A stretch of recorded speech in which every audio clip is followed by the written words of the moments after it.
Comment investir sans argent? C'est la question que tu te poses aujourd'hui et je vais te répondre. Alors, je me présente rapidement, je suis Kendy pour l'instant et si tu ne me connais pas encore, moi, j'aide des investisseurs à passer au next step avec des investissements rentables. Alors, justement, si toi, tu es intéressé par cette philosophie, c'est-à-dire de générer des revenus rapidement avec l'immobilier, sache que j'ai ouvert des sessions stratégiques. Donc, c'est des sessions pendant lesquelles on va échanger avec toi pour pouvoir t'aider justement à avancer sur ton projet. Donc, toutes les infos sont dans la description, tu pourras regarder. Alors, pour revenir à la question que tu te posais, c'est comment investir sans argent? Alors, je dirais qu'avant même de répondre à cette question, la vraie question que tu dois te poser, c'est pas comment investir sans argent, parce que si tu n'as pas d'argent, en gros, tu ne pourras pas effectivement investir ce que tu n'as pas, quoi. Donc, c'est peut-être effectivement savoir qu'est-ce que tu peux investir si tu n'as pas d'argent pour pouvoir justement te créer des revenus avec l'immobilier. Parce que la vraie question, c'est comment toi, tu peux te créer des revenus avec l'immobilier. Pas forcément investir, mais comment tu peux créer des revenus. Et la première solution pour créer des revenus avec l'immobilier, quand tu n'as pas d'argent, c'est d'utiliser le schéma classique. Alors, c'est-à-dire que tu vas utiliser non pas ton argent, mais l'argent des autres, l'argent en général de la banque. Donc pour ça, il faut que tu aies effectivement une bonne capacité d'emprunt, en tout cas un bon profil pour les banques pour pouvoir prétendre à un prêt immobilier. Donc dans ce cas, il faut que tu sois éventuellement en CDI, que tu aies des revenus stables. Donc ça, effectivement, je pense que ce schéma-là, tu dois le connaître. Donc je ne t'apprends rien jusque-là. Donc ça, c'est le premier cas de figure. Le deuxième cas de figure que tu peux avoir pour investir sans argent, c'est si tu n'as pas peut-être le bon profil pour les banques, parce que tu te dis, ok, c'est bon, je sais qu'on peut utiliser la banque, mais moi, perso, je suis dans une situation où je ne peux pas utiliser le prêt de la banque parce que soit j'ai pas le bon profil, du moins je suis pas en CDI, ou alors c'est ma religion, ou je ne sais pas. Tu vois, tu as une raison, un élément qui fait que tu ne peux pas utiliser cette stratégie.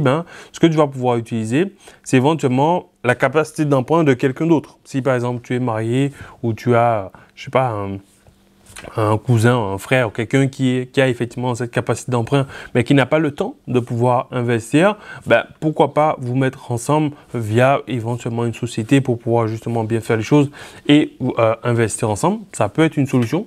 Alors, c'est beaucoup plus rare, mais ça peut fonctionner.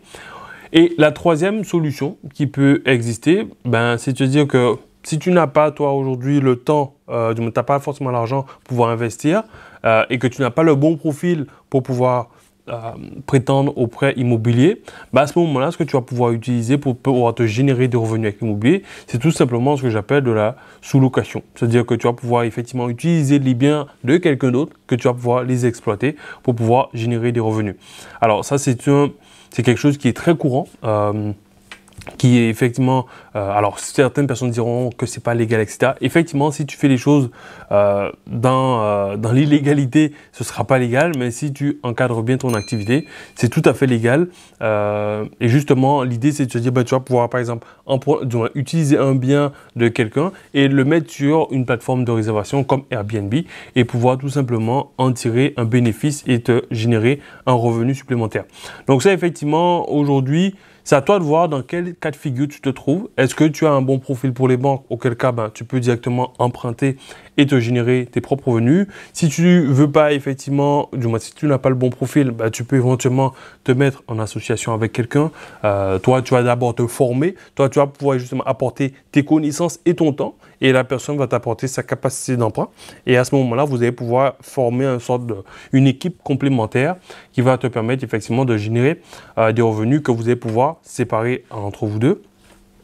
Et si tu n'as pas de personne avec qui tu peux t'associer, à ce moment-là, tu peux tout simplement partir sur la dernière stratégie que je t'ai partagée, c'est-à-dire de faire de la sous-location où tu vas effectivement prendre un bien qui existe déjà, c'est-à-dire quelqu'un que tu connais. Alors, je suis sûr que tu connais forcément quelqu'un qui a un bien qui prend de la poussière, que toi, tu pourrais simplement utiliser et exploiter sur Airbnb ou d'autres plateformes de réservation, que tu vas pouvoir justement générer un bénéfice. Ok? Donc, en utilisant l'une de ces trois stratégies, tu vas effectivement pouvoir te générer des revenus avec l'immobilier. Et par la suite, pourquoi pas te donner un bon profil pour par la suite acheter pour toi et pouvoir faire tes propres opérations immobilières. Voilà. En tout cas, j'espère que cette vidéo t'a aidé. Si tu as d'autres personnes du moins que tu penses que ça pourrait aider, mais je t'invite à le partager de cette vidéo également.